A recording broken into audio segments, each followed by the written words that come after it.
if real life can teach you anything while you're still on this planet, is that nothing good comes easy and nothing good comes without forces going against it with everything they got for no other apparent reason than to just keep their abrupt and corrupt power intact and not allow for actual people who are honestly doing stuff that want to make them happy from achieving at least a small victory in this world.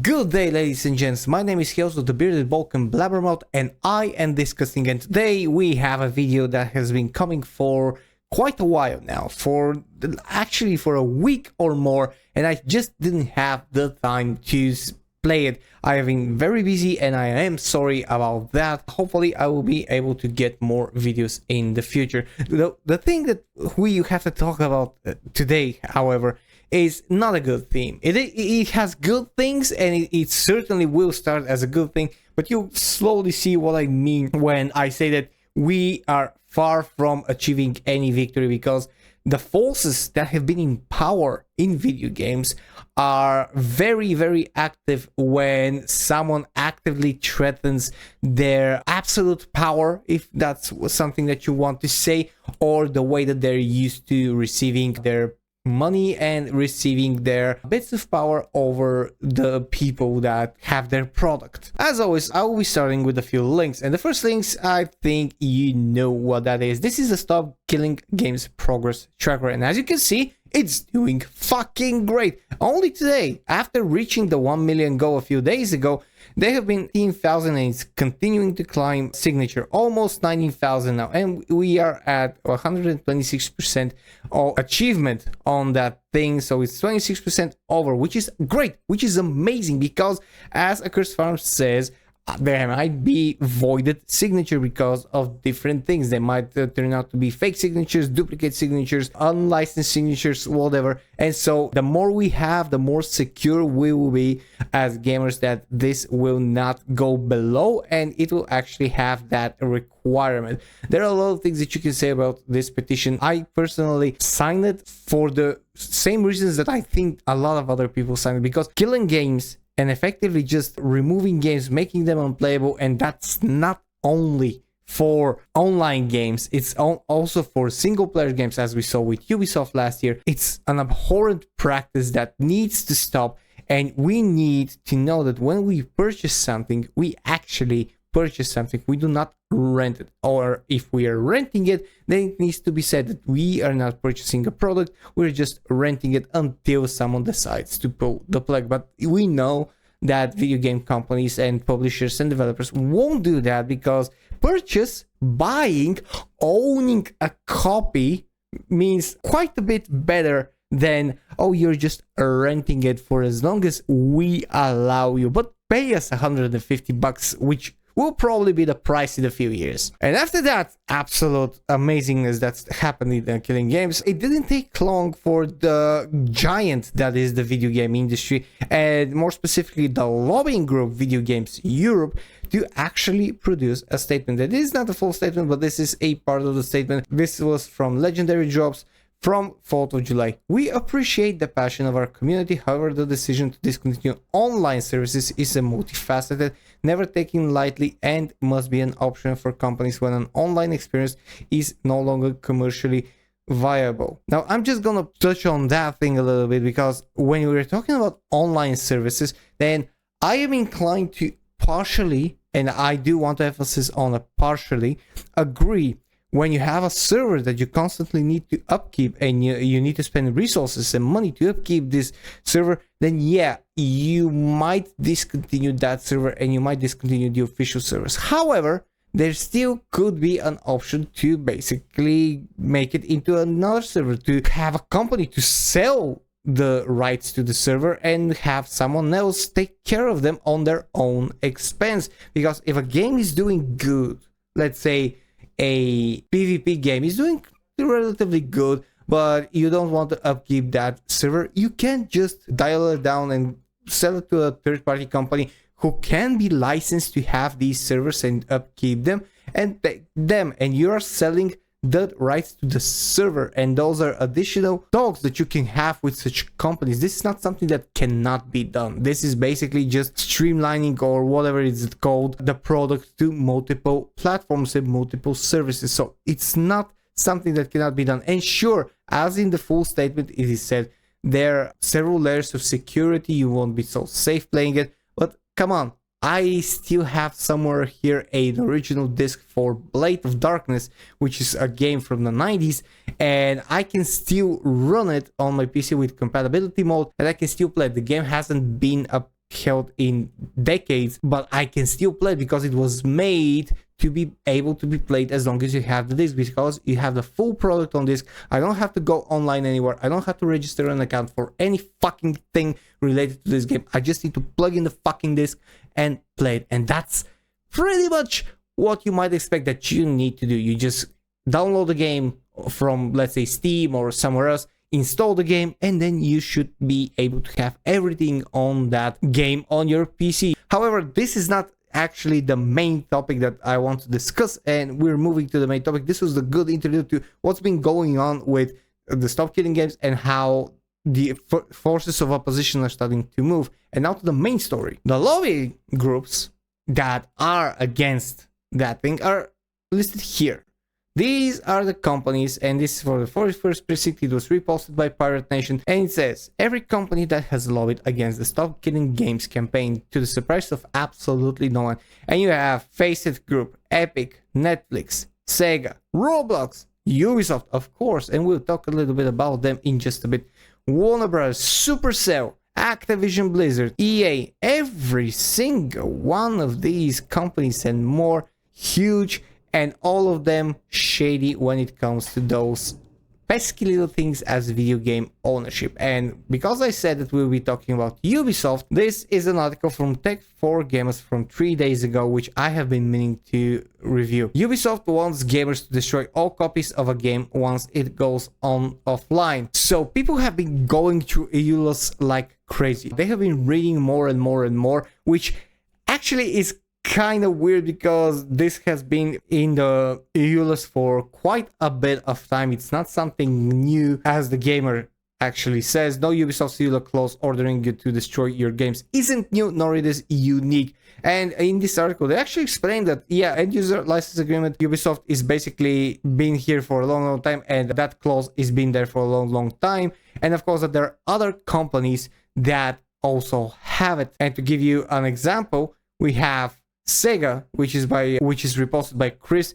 You have the termination survivability of terms, which says upon termination of the agreement you must destroy all copies of the product. Sony, who also have this thing in their EULAs, use and destroy any copies of the software. And you have Ubisoft, who also has them in their clause termination, and it says that Ubisoft or its licensors may terminate this end user license agreement at any time for any reason, basically whenever they decide for the said product, and the termination will be effective upon notice or termination of their Ubisoft account, which is online, of course, at the time of Ubisoft decisions to discontinue offering and or supporting the program. And this EULA will terminate automatically if you fail to comply with any of the terms and conditions, and upon termination for any reason, you must destroy, uninstall the product, and destroy all copies of the product in your possession. So basically, they're saying that I have to destroy any physical discs if I fail to comply to their EULA.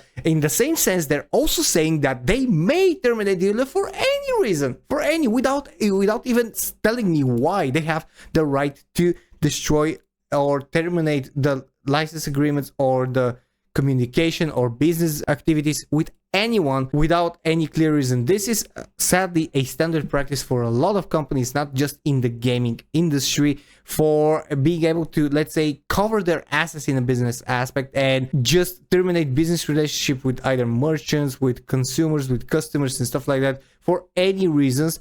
And it's kind of against tipping off certain people, and it also basically allows for the company to dictate almost solely the way that it is going to conduct business with its partners and with its consumers and customer base. It is not necessarily malicious in every case, but it is malicious in a lot of cases if you look from it from a consumer standpoint. And this is important because when you have such EULAs, such license agreements, and something like Stop Killing Games challenges them directly, you will rise against it because it's something that you protect and it serves your business purposes. It serves your capitalistic corporate business purposes. You want to be able to be in control of the product that you rent.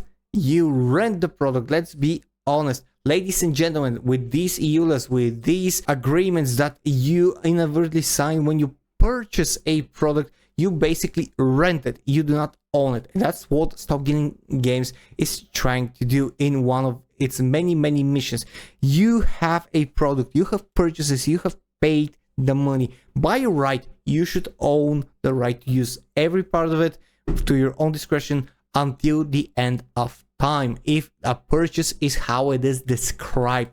If it's not a purchase, then it should says when you have a Steam sale, it should say rent this game for the next 10 or so years, or until the company decides to go bankrupt because of its bad financial decisions and cancels your access to this single player game. But yeah, pay $70 or $100 or $150, and we promise that we will make the greatest effort for your renting to be so long that you feel like you have actually bought the game. This is what it should say instead of purchase the game or buy the game. It should say that in very small caps because the button is small for clicking to purchase. And this is why stuff like the GOG Preservation program is something that I support very deeply, because they're trying very hard, in my opinion, to preserve old games and newer games and whatever games that they can actually get their hands upon and make them playable again, update them, upscale them, and make them playable and make them yours into the modern world. Now, the majority of games are older games, which is actually pretty good in my opinion, and they're trying to bring them to the modern world. I have already played several of these games from the GOG Preservation program, and I can say they look very nice in this modern world.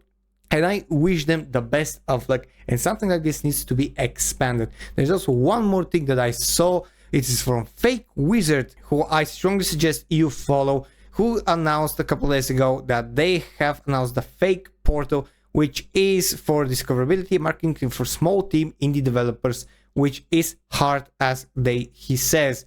And I must say, I am in support of every decision and every campaign and every product that does that, because indie games, as we have seen, are probably going to be the future. They usually do not fall into the video game industry standards. They're done by small teams of passionate people, and these people want to make gamers happy. And that is basically the essence, the absolute spirit of video games, of what we have to accomplish as a good video game organism that functions in a symbiosis. We buy, you sell, you do not rent as the game, you sell as the game. And yes, again, when online games are into play, there are a little bit more complications, I understand that, but again, workarounds can be made. I have played private servers for World of Warcraft ever since 2005. I have seen those servers and they have not been part of Blizzard. They were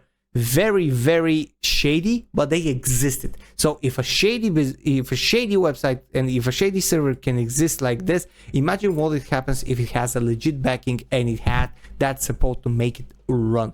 That's gonna be great, and it's gonna put actually a good image of the video game industry if they had decided to support Stop Killing Games. But no, they're a conglomerate of lobbyists that they do not want to change anything because it threatens their way of making money, of making moolah, of buying boats and stuff like that they allegedly do on a monthly basis. They don't care about video games. They care about the money that video games can make. They care about the control that they have and how they can charge anything to anyone, and they can always dream for dumber and dumber people to be born so they can more dumbly buy games without asking questions. The old trope, just be excited for the next product. Don't ask questions, don't think, just consume. That is their dream, and we do not support that. We no longer support that. I have talked about this in almost all of my videos already. We are not that dumb anymore. We have awoken, and we are here to make games again. That's what we want. That's why so many woke failed propaganda games failed. That's why indie games are on the rise. That's why the support from gamers and from YouTubers, from Gaming Guild, has made Stop Killing Games explode. And that is why it will continue to make waves. Because let me tell you the truth, folks.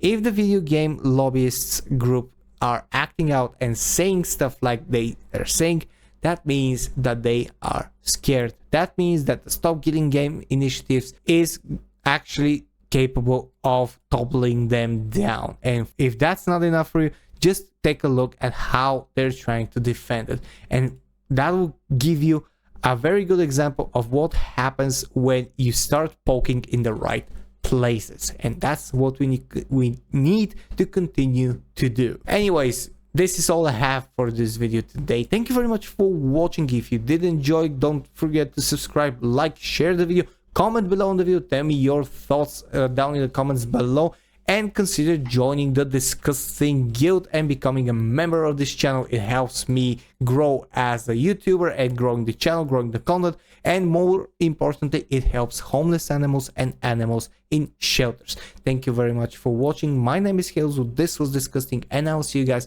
in the next video. Cheers and stay fresh.